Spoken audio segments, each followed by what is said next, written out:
Está tudo bem com você? Eu sou Wellington Calazans, estou de volta aqui no Disparada para a segunda entrevista da série Transparência Eleitoral. Hoje eu tenho o prazer de conversar com o professor titular aposentado da Divisão de Ciência da Computação do Instituto Tecnológico de Aeronáutica ITA, Clóvis Torres Fernandes. Ele que também é especialista e um dos consultores mais requisitados quando o assunto é eleição no Brasil.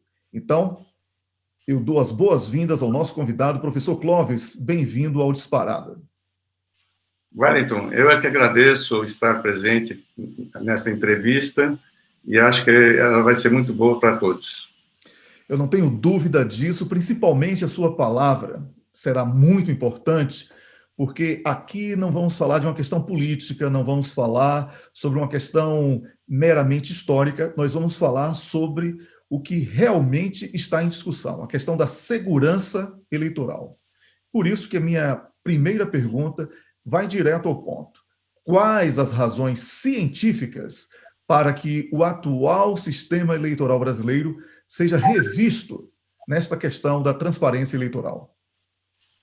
O problema está na urna, na maneira como ela foi e é construída. Quando você aperta o botãozinho confirma, quando você tem um candidato que você escolhe, você não tem certeza se esse voto realmente está sendo computado. Outra coisa, a urna é feita de tal maneira que, por mais que o TSE diga que tenha pontos de segurança, se houver fraude, essa fraude nunca será descoberta, porque quem cometeu teria todas as condições de apagar todos os seus rastros dessa eventual fraude. Professor, quais os principais pontos de vulnerabilidade ou ameaça à verdade eleitoral? A urna, como foi citado na sua primeira resposta, a transferência de dados, a totalização ou esse conjunto? Poderiam ocorrer problemas em todos esses três itens. Na minha experiência, auditando algumas eleições, nós conseguimos mostrar que a totalização e a transmissão praticamente não ocorriam problemas. O problema se concentra basicamente dentro da urna. Então, a urna que é o ponto frágil. Como eu disse anteriormente, ela é feita de tal maneira que só o Brasil praticamente usa esse tipo de urna e você não consegue ter uma que a gente chamaria de uma auditabilidade, uma transparência, porque se uma fraude ocorrer, dificilmente a gente vai conseguir descobrir. O técnico indo analisar, abrindo a urna, olhando o que está lá dentro, não vai conseguir. Então, da mesma maneira que não é possível dizer que houve fraude, também não é possível dizer que foi seguro, né? Então, fica aí uma caixa preta de verdade. E como foi colocado aí na sua segunda resposta, nenhum outro país adotou esse modelo, quer dizer, até adotou, mas mantém esse modelo brasileiro, não é verdade? Então, o que é que a comunidade científica internacional fala sobre esse modelo para que ele tenha sido reprovado, por exemplo, na Alemanha, na Índia, e esteja em vigor somente no Brasil? Os principais pesquisadores do mundo, somente americanos, já mostraram que esse tipo de urna é muito problemático. Eles costumeiramente examinaram, no Brasil a gente não consegue nem examinar a urna, mas eles examinaram urnas desses países todos e conseguiram entrar, manipular, colocar outras informações, trocar resultados de votos nessas urnas todas. Isso é tão reconhecido que a Suprema Corte da Alemanha, por exemplo, proibiu esse tipo de urnas. A Índia, depois de um episódio em que um hacker conseguiu entrar numa das urnas e mostrar que ela era fraudável, facilmente fraudável, a Suprema Corte da Índia também proibiu esse tipo de urna. Então, como você vê, poucos países usam, e os que ainda usam tecnologia superior à nossa, em que ele oferece um voto conferível pelo eleitor.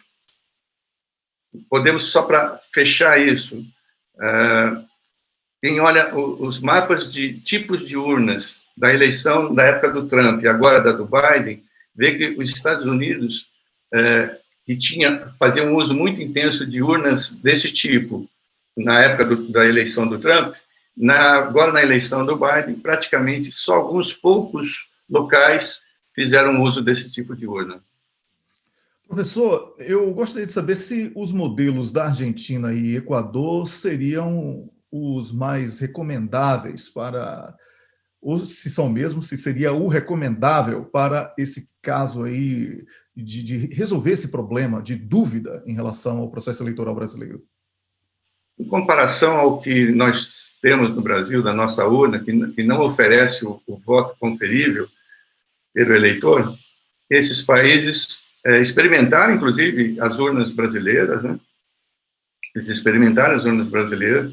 Eu lembro que em 1999, num evento no ITA, em que nós publicamos o primeiro artigo de um colega nosso sobre a urna, um representante da Argentina esteve lá no Congresso para assistir. Esse representante é que lutou lá na Argentina para que lá tivesse uma urna com voto conferível. A da Argentina já é superior à nossa. O Equador também experimentou as nossas urnas, abandonou rapidamente, só que o Equador fez uma coisa além. O Equador, ele conseguiu separar o processo eleitoral em entidades diferentes.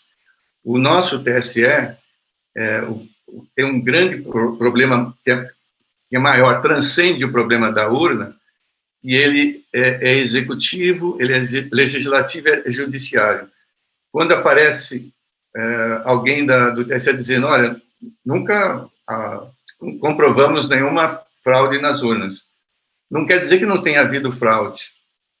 O problema é que não há transparência e não há imparcialidade, porque se alguém vai reclamar de alguma coisa, quem vai julgar é o próprio reclamado, que é o TSE. Então, pois é, isso. Fica, como eu tenho dito aqui, fica na base do la garantia soy yo, né?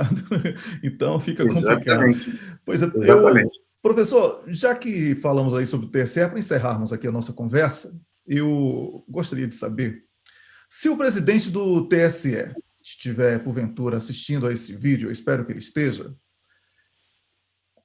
como é que ele seria aconselhado por um especialista, como é o seu caso? O que seria dito para convencê-lo a considerar urgente a necessidade de ampliar as possibilidades de auditoria dos votos? Além dessa transparência no processo eleitoral como um todo, que já seria um grande avanço, nós teríamos que colocar algumas coisas que nós não temos. Uma verdadeira auditoria que seja totalmente independente, para que alguém possa olhar completamente se alguma reclamação realmente procede ou não.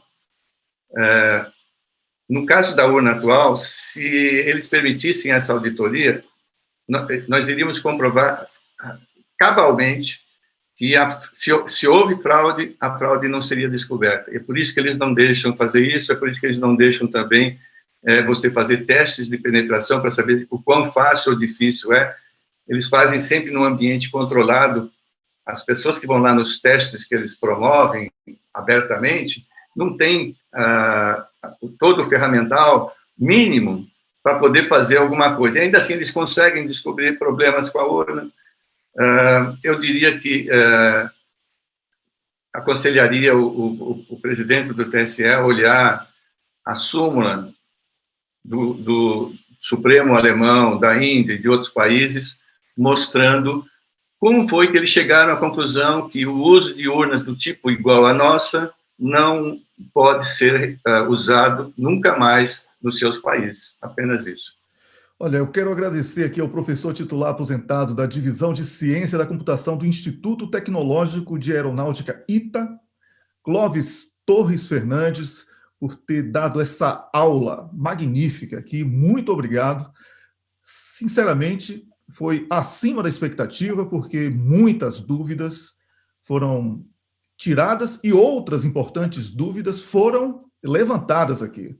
Então, a cada debate nessa nossa série de entrevistas, estamos testemunhando de uma forma muito viva a necessidade do aprimoramento do sistema eleitoral brasileiro. E a sua contribuição tem sido muito importante para que essa consciência ultrapasse as academias, ultrapasse o universo dos técnicos e atinja a cabeça dos políticos, juízes e do eleitor, que é o principal interessado em saber se o seu voto está sendo realmente destinado ao seu político escolhido pela própria consciência. Muito obrigado, professor Clóvis, por estar aqui conosco nessa série de reportagens, de entrevistas aqui do portal Disparada.